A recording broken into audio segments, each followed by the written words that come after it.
오늘 말씀의 제목 따라해 보실까요? 민족을 살린 모르드게와 에스더. 자, 유고를 무슨 달이라고 합니까? 그렇죠. 호국 보훈의 달이라고 하죠. 이번 주 화요일은 현충일이고 이 달은 6.25가 있는 달입니다. 현충일은 호국 영령의 명복을 빌고 순국 선열 및 전몰 장병의 숭고한 호국 정신과 위훈을 추모하는 행사를 하는 그런 기념일입니다. 미국도 5월 마지막 월요일에 메모리얼 데이라는 우리의 현충일과 성격이 비슷한 미국판 현충일이 있죠.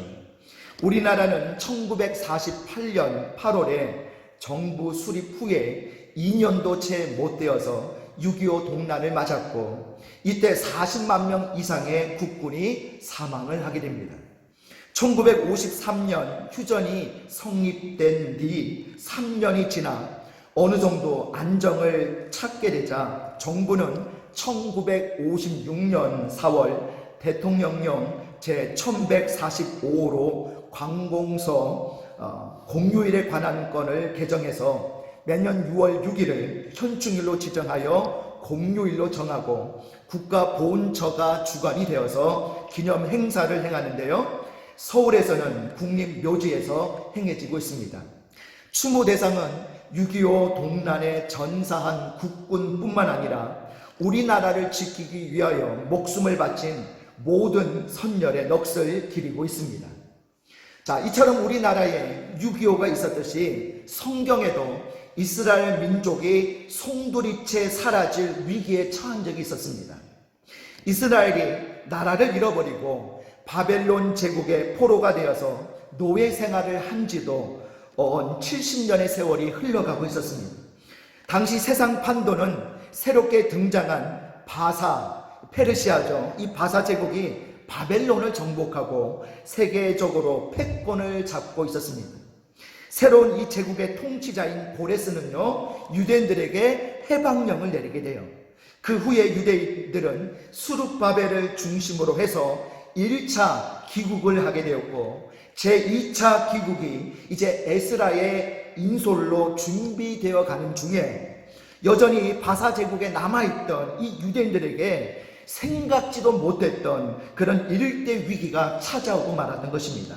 그것은 그 당시 왕이었던 아하수에로의 이 신복이었던 하만의 악한 계교로 전 바사 제국에 살고 있었던 유대인들에게 사형 포고령이 내려진 거예요.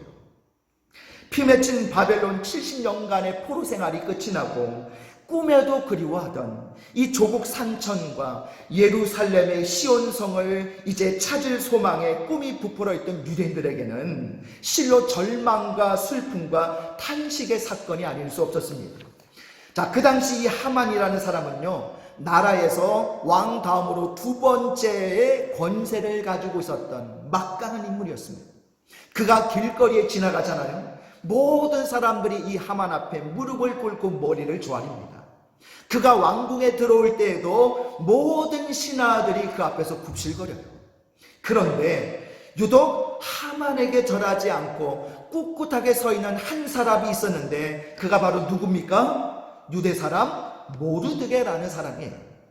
이 모르드게라는 사람은요, 자기가 근무하고 있는 이 대궐문에 하만이 출입을 할 때에도 전혀 무릎을 꿇지 않고 절하지도 아니했습니다. 여러분, 이것은 죽을 각오를 하지 않은 이상은 할 수 없는 일인데 도대체 왜 모르드게는 그렇게 했을까요? 자, 여기에는 분명한 신앙 의식이 있었기 때문에 그랬습니다. 모르드게는 하만이 바로 아말렉 사람인 것을 알았으며 또한 아말렉과 이스라엘은 영원한 원수가 될 수밖에 없다는 하나님의 선언을 분명히 기억하고 있었기 때문이었습니다. 자, 우리 한국 사람들의 단점 하나 중에 하나는 쉽게 잊어버린다는 거예요.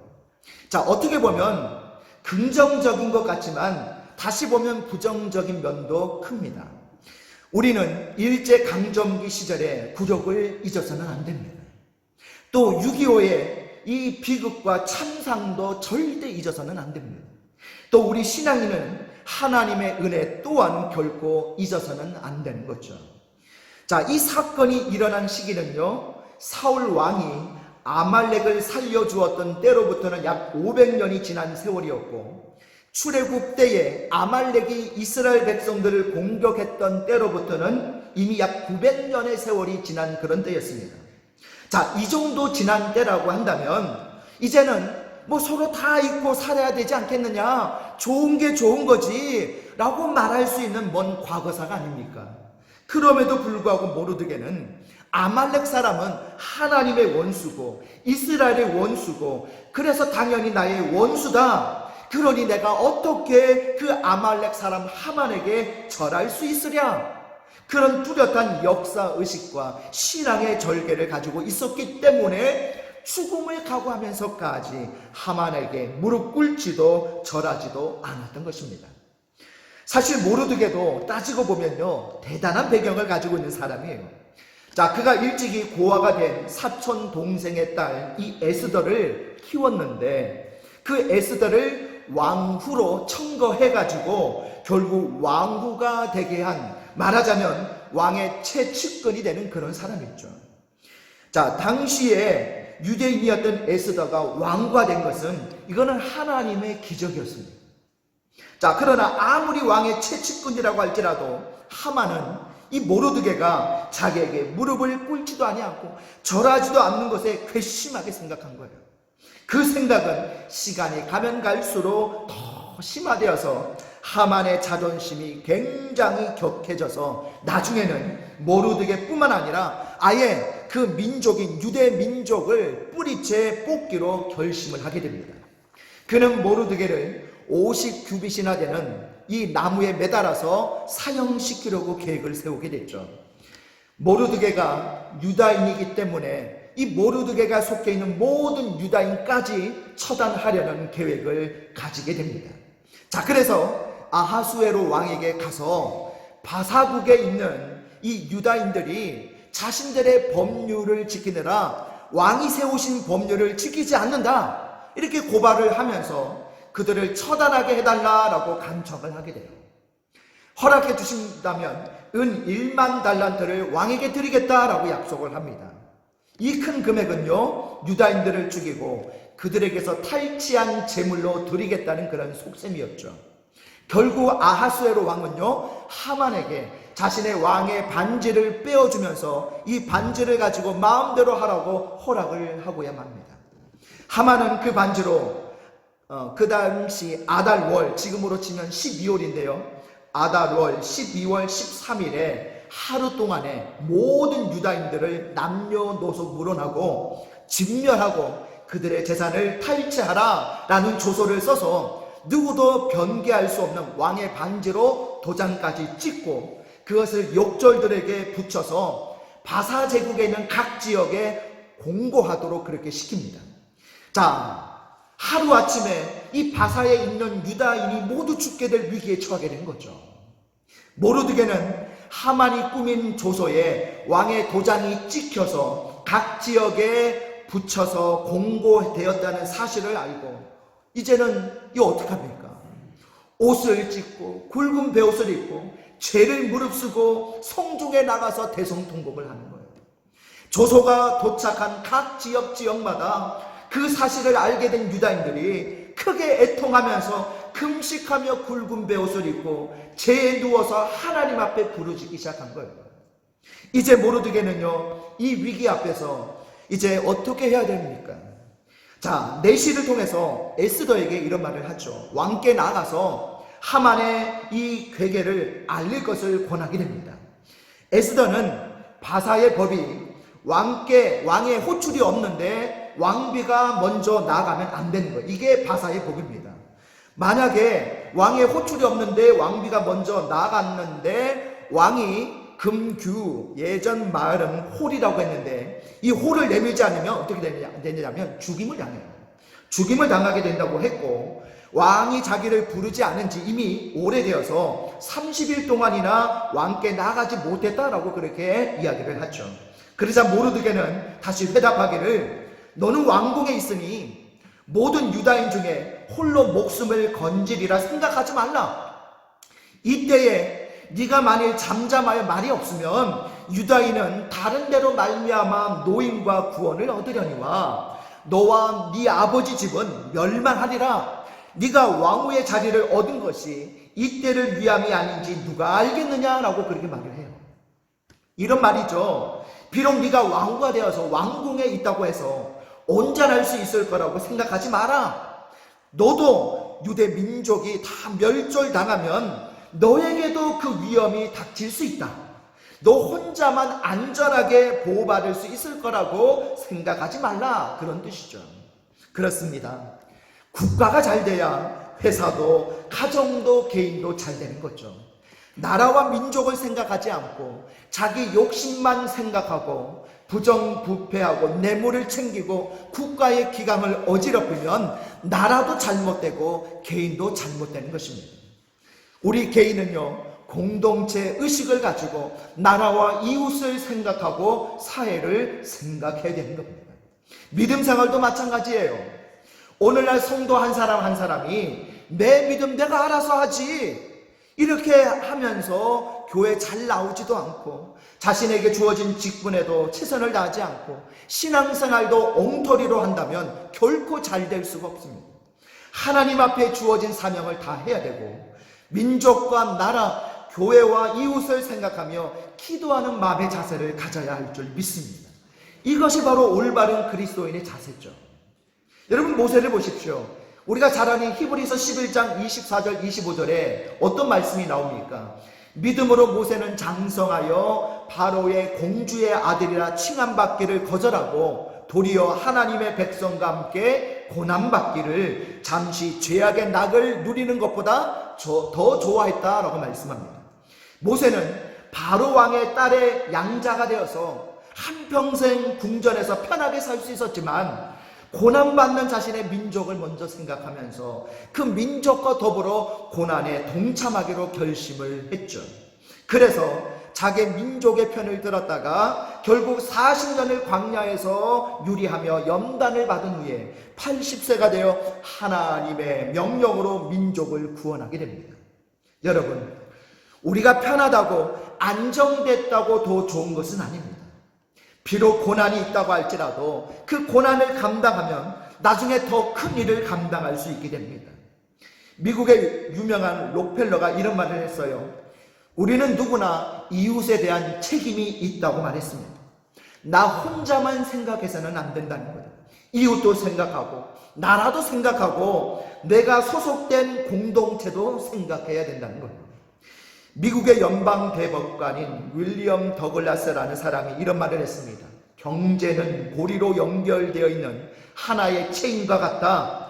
고도로 산업화된 오늘날의 사회에서는 우리 모두가 함께 일어서거나 함께 쓰러진다라고 말을 했습니다. 일어나면 다 같이 일어나고 쓰러지면 다 같이 쓰러지는 것이지 혼자서만 잘 될 생각을 하지 말라는 거죠. 여러분, 우리나라는 어떤 민족성을 가지고 있을까요?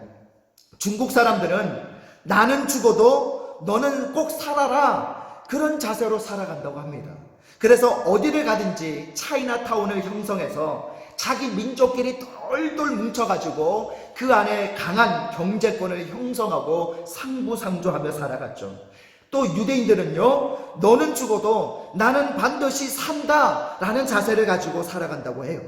그래서 소수민족인 유대인들은 타 민족들에 비해서 수적으로는 불리하지만 이러한 지독한 생존 의식을 가지고 막강한 경제권을 장악하고 있죠.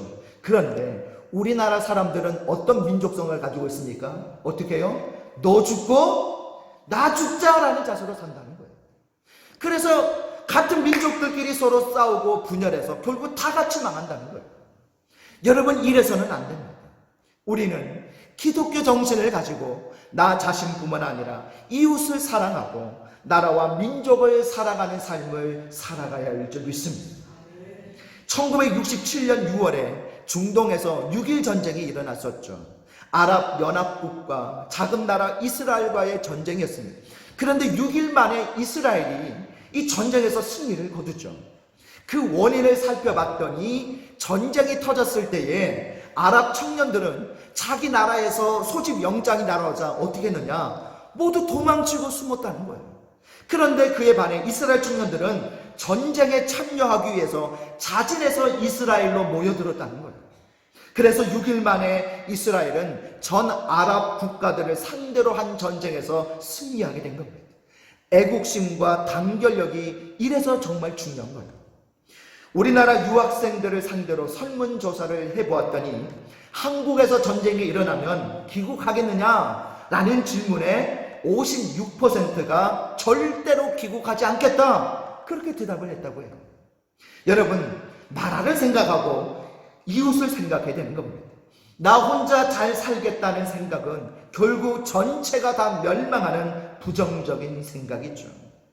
미국의 강철왕 카네기는요, 멋진 인생의 철학을 가지고 있었던 사람입니다.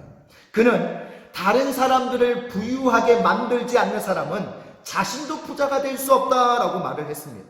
그래서 이 카네기와 함께 일했던 사람들 중에서 무려 43명이나 되는 백만장자가 나왔다고 해요.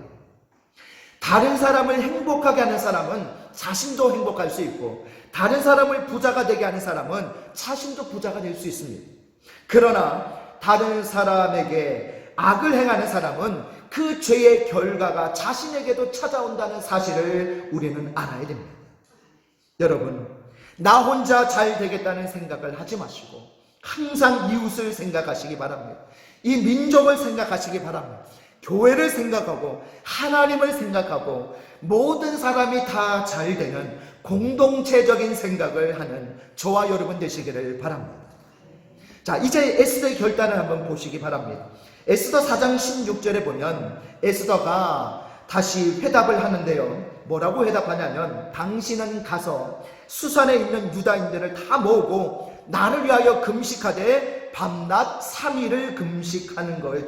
금식하되 먹지도 말고 마시도 마소서 나도 나의 시녀와 더불어 이렇게 금식한 후에 규례를 어기고 왕에게 나아가리니, 자, 그 다음에 우리가 잘 아는 바로 그런 고백이 나오죠. 죽으면 죽으리다, 이렇게 말을 하는 구절이 나와요.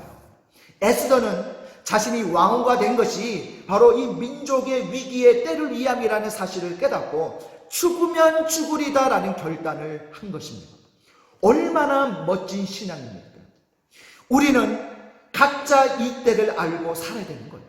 죽으면 죽으리다 라는 결심을 들은 모르드게는 그 말대로 유다인들을 모아가지고 수산성에서 금식 기도를 합니다. 각 성에 있는 유다인들도 각 처소에서 금식 기도를 합니다. 에스더도 시녀들과 함께 금식 기도를 합니다. 그리고 기도를 마친 에스더는 드디어 예복을 입고 왕에게 나아가는 거예요. 왕이 호출하지도 않았는데, 허락도 없었는데 왕께 목숨을 걸고 나간 거예요. 왕은 왕비를 보자마자, 아니 내가 부르지도 않았는데 어디 감히 왔어? 뭐라고 한 것이 아니라 그녀를 보자마자 이 에스더의 미모에 뿅 가버리죠. 여러분, 이게 하나님의 역사예요. 그리고 왕의 호를 내밀면서 이 왕이 왕비에게 뭐라고 얘기를 합니까? 왕후의 소원이 무엇인가? 이 나라의 절반이라도 주겠다, 그런 말을 합니다. 그래서 에스더는요, 왕을 위해서 내일 잔치를 열 것이니 하만과 같이 오라고 그렇게 말을 하죠. 이 소식을 전해 들은 하만은 왕비가 자기만 잔치에 초청한 것이 너무 기쁘고 왕이 자기만을 알아주는 것이 너무 기뻐서 자랑을 하면서 온갖 거드름을 피웁니다. 자, 그런데 그날도 기분이 너무 좋아가지고 하만이 대궐문에서 나오는데 모르드게가 역시나 그날도 자기한테 절을 하지 않는 거죠. 기쁨이 싹 가시고 분노가 막 일어나요. 집에 돌아와서 아내와 친구들에게 이런 사정 이야기를 했더니 뭐라고 얘기를 하냐면, 뭘 그런 일 가지고 걱정하느냐? 50규빗쯤 높이 나무를 세우고 내일 왕에게 모르드게를 그 나무에 달기를 구하고 왕과 함께 즐거운 마음으로 파티에 나가라 라고 달콤하게 말을 해줍니다. 이 말을 들은 하만은 그거 좋은 생각이구나 라고 판단하고 그대로 실행에 옮기게 되죠. 그러나 자기가 세운 그 나무 장대에 자기가 거기에 나무에 걸려서 죽게 될 줄 누가 알았겠습니까? 그 밤에 하만은 모르드게를 처치할 목적을 가지고 왕에게 허락을 받기 위해 왕궁 바깥 뜰로 가게 됩니다. 그런데 마침 그때 왕이 그날따라 잠이 오지를 않는 거예요. 잠이 오지 않자 신하들을 시켜가지고 역대 이제 왕궁의 일기가 있는데 그 왕궁의 일기를 읽으라고 명령을 내린 거예요. 그런데 그 내용 중에 어떤 내용이 있었느냐면 모르드게가 왕을 모살하려고 하는 자를 사전에 탐지해서 왕에게 그 사실을 고해가지고 왕이 살해당할 위기를 면한 일이 거기에 기록이 되어 있었던 거죠. 그러니까 모르드게가 왕의 생명을 지킨 바로 그런 사람이었던 거죠. 그때 그 기록을 지금 이 왕이 읽게 된 겁니다. 성령의 역사죠. 기도의 위력이에요. 하나님은 한치의 오차도 없이 역사를 주관하고 계십니다. 그래서 왕은 그 자리에서 신하에게 이 일로 인해서 무슨 존귀한 관직을 이 모르드게에게 베풀었는지를 물어봤는데, 그러자 신하가 아무것도 없었다고 말을 하니까 왕이 이렇게 묻습니다. 누구 뜰에 없느냐? 라고 하자 마침 그 자리에 그 왕의 뜰에 누가 와 있었어요? 하만이 와 있었잖아요. 하만이 뭐하러 왔었습니까? 모르드게를 이렇게 나무 장대에 매달려 죽게 하려고, 그거 구하려고 이 왕에게 와 있었던 건데, 왕이 하만에게 마침 이렇게 이야기를 하죠. 나를 기쁘게 한 사람에게 어떻게 해주면 좋겠느냐? 이렇게 질문을 하자 하만이 무슨 생각을 하겠습니까? 왕이 기뻐하는 자는 누구밖에 더 없어? 자기밖에 더 없다라는 생각이 들었겠죠. 우리가 이런 걸 두고 뭐라고 합니까? 뭐부터 마신다고요? 김치국부터 마신다. 김치국 드링킹 하고 있는 거죠.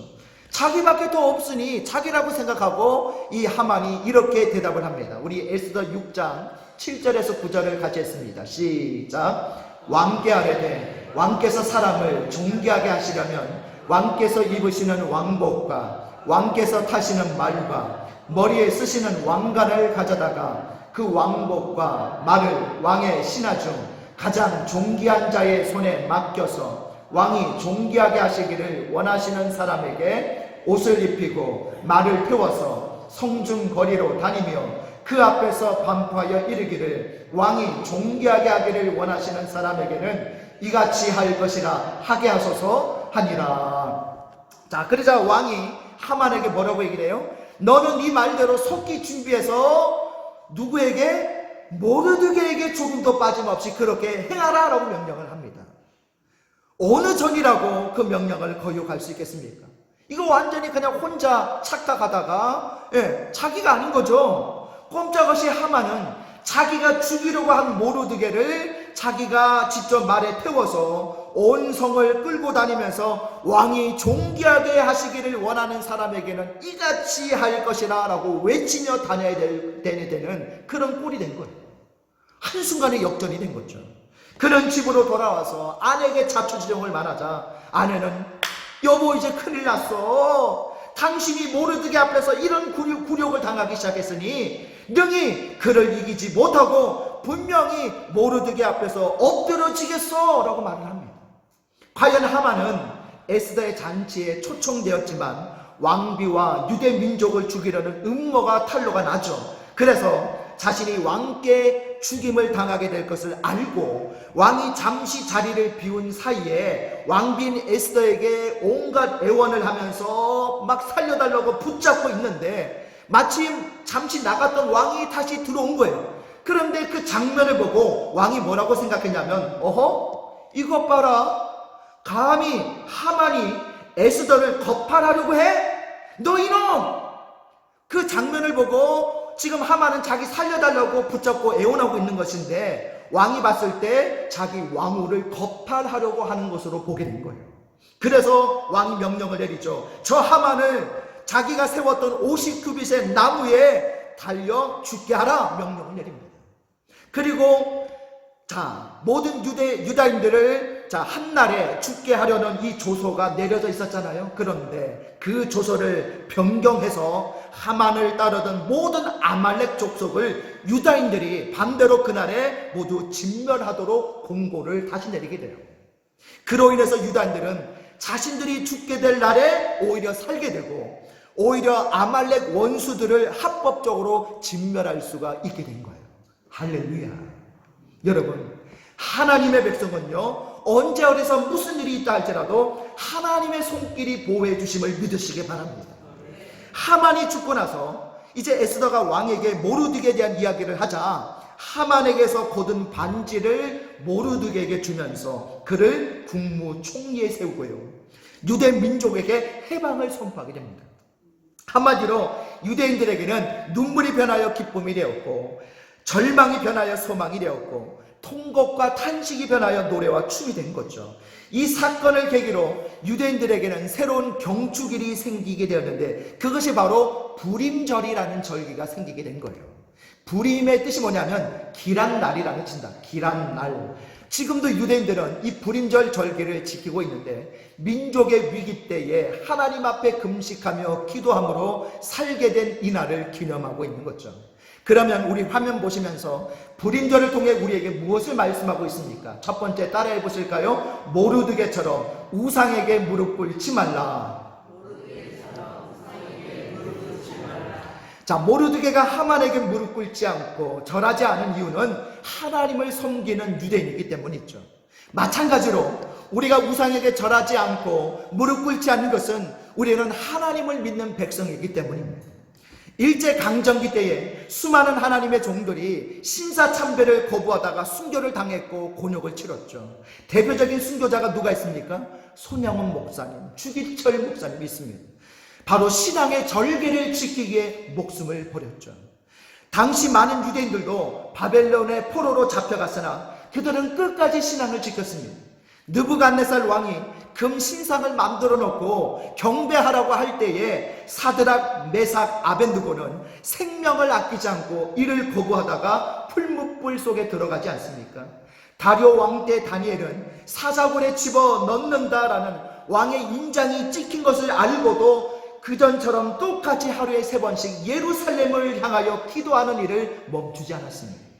모르드게가 하만에게 절하지 않은 것도 신앙의 절개에서 나온 행동이에요. 모르드게는 하만의 정체를 알고 있었습니다. 이 하만은 아말렉 왕 아각의 후손이었죠. 아말렉은 신명기 25장 19절에 보면 너는 천하에서 아말렉에 대한 기억을 지워버려라 라고 명령하셨던 족속입니다. 출애굽기 17장 16절에 여호와가 아말렉과 더불어 대대로 싸우리라 하셨던 그 족속이에요. 얼마나 하나님이 괘씸하게 여기셨으면 이런 말씀을 하셨겠습니까? 출애굽한 이스라엘 백성들에게 맨 처음 나타난 적이 바로 아말렉이죠. 또한 창세기 36장 12절에 보면 아말렉 족속이 에서의 후손이라고 말씀하고 있습니다. 결국 아말렉은 에서의 후손이고 이스라엘은 야곱의 후손이니 에서와 야곱의 싸움이 출애굽한 이후에도 계속 이어지고 있는 거예요. 그러던 어느 날 하나님이 사울 왕에게 이런 명령을 주시죠. 우리 사무엘상 15장 2절과 3절 같이 했습니다. 시작. 만군의 여호와께서 이같이 말씀하시기를 아말렉이 이스라엘에게 행한 일 곧 애굽에서 나올 때에 길에서 대적한 일로 내가 그들을 벌하노니 지금 가서 아말렉을 쳐서 그들의 모든 소유를 남기지 말고 진멸하되 남녀와 소아와 젖먹는 아이와 우양과 낙타와 나귀를 죽이라 하셨나이다 하니. 자, 그런데도 사울왕은 아말렉을 치기는 했으나 왕을 살려두고요, 그들의 소떼와 양떼와 어여쁜 여인들을 살려서 데리고 왔죠. 사울왕은 불순종한 죄로 하나님께 결국 버림을 받았고 결국 그는 아말렉 청년의 칼에 마지막 숨을 거두고 말게 됩니다. 그런데 오늘 본문에 나오는 모르드게가 바로 이 사울 왕의 후손이에요. 우리 에스더 2장 5절도 같이 읽겠습니다. 시작. 도성 수산에 한 유다인이 있으니 이름은 모르드게라. 그는 베냐민 자손이니 기스의 증손이요 시므이의 손자요 야일의 아들이라. 자, 모르드게는 베냐민 자손이고 기스의 증손이죠. 여러분, 기스가 어떤 사람입니까? 사울의 아버지가 기스예요. 모르드게는 사울 왕의 후손입니다. 그러나 그는 사울 왕이 왜 하나님께 버림을 받았는가 하는 것을 잘 알고 있었습니다. 모르드게는 아말렉의 정체와 원수됨도 알고 있었던 거죠. 그래서 사울 왕이 범한 죄를 자기는 절대로 다시 짓지 않겠다는 것입니다. 모르드게가 하만에게 절하지 않을 때에 왕의 신하들이 와가지고 거역하지 말라 날마다 권했으나 듣지 않았다고 말씀합니다. 그는 그 이유를 나는 유다인이기 때문이라고 밝히고 있어요. 이 말은 유대인의 적은 아말렉이라는 뜻입니다. 하만은 영원히 저주받아야 할 아말렉 족속의 후손이므로 성령의 감동을 받은 모르드게는 이 하만의 정체를 알자 자신이 유다인임을 밝히고 공개적으로 절하기를 거절한 거죠. 여러분, 신앙은요 생명 걸고 지키는 겁니다. 신앙은 좌우로 치우치는 것이 아닙니다. 오직 예수 바라보고 죽어도 살아도 주의 것임을 고백하며 달려가는 거예요. 여기서 우리는 모르드게의 위대한 신앙을 발견할 수 있는 겁니다. 오늘날도 하만과 같은 대적들이 여러 가지 방법으로 우리를 넘어뜨리려 하고 있습니다. 하나님보다 세상을, 물질을, 명예를, 취미를, 육신의 쾌락을 더 사랑하고 좋아하게 만들고 있습니다. 여기에 우리는 무릎 꿇어서는 안 되는 거예요. 물질의, 권력의, 명예의, 세상에 절해서는 안 되는 거예요. 그러므로 세상의 죄악의 우상에 무릎 꿇지 마시고 모르드게와 같이 오직 하나님 앞에서만 무릎 꿇고 하나님만 섬기는 신앙의 지조를 지킬 수 있는 저와 여러분 되시기를 바랍니다. 두 번째로 우리 화면 보시면서 불인들을 통해 우리에게 무엇을 말씀하고 있습니까? 따라해 보실까요? 에스더처럼 죽으면 죽으리이다 결단하라. 에스더의 죽으면 죽으리다 라는 이 외침은 일사각오의 결단이죠. 신앙은 위대한 결단입니다. 한번 마음먹은 거, 다짐한 거 여러분 끝까지 밀고 나가시기 바랍니다. 에스더는 자기의 부귀영화를 구한 것이 아니고 민족의 구원을 위해서 자신의 목숨까지도 아끼지 않았습니다. 이 사람이 진정한 애국자예요. 말로만 나라 사랑 하는 것이 아니라 나라가 풍전등화의 위기를 만나면 목숨 걸고 기도하는 사람, 그 사람이 애국자인 거예요. 나라가 큰 어려움이 있을 때에 자기 일처럼 정말로 여기고 어려움을 해결하기 위해서 최선을 다하는 그 사람이 애국자인 거예요. 진실한 성도는 애국자이어야 합니다. 그리스도인으로서 어떤 것이 애국인지를 알고 성도답게 나라를 사랑해야 됩니다. 우리는 그리스도인으로서 이 민족을 위한 새로운 하나님의 음성을 들어야 하고 개인적으로 구체적으로 나라 사랑을 실천해야 됩니다. 이제는 갈등과 분열의 역사가 아닌 화해와 협력의 새로운 역사를 만들어가야 됩니다. 외부에서의 침략과 전쟁보다도 더 비참하게 이 민족을 망가뜨려 놓고 있는 것이 바로 갈등과 분열이지 않습니까? 이 고통스러운 과거의 악순환이 지금도 우리 속에 깊이 뿌리내리고 있어서 이런 과거의 갈등과 분열의 악순환의 고리를 끊어야 될 사명이 바로 성도와 한국교회에 있는 줄 믿습니다. 그러므로 에스더처럼 나라를 살리고 민족을 살리기 위해 죽으면 죽으리이다 라는 사명으로 목숨 걸고 기도하시고 목숨 걸고 나라 사랑할 수 있는 저와 여러분 되시기를 바랍니다. 말씀을 정리합니다. 우리 화면 보시면서 불임절 사건을 통해 우리에게 무엇을 말씀하고 있습니까? 우리 1번, 2번 같이 읽습니다. 시작. 모르드게처럼 우상에게 무릎 꿇지 말라. 에스더처럼 죽으면 죽으리이다 결단하라. 오늘 이 두 가지의 신앙, 오늘 애국하는 이 신앙을 여러분 꼭 마음에 품고 실천하셔서 모르드게처럼 에스더처럼 나라를 위해 기도하고 나라를 살리는 하나님의 백성들이 다 되시기를 주님의 이름으로 축복합니다.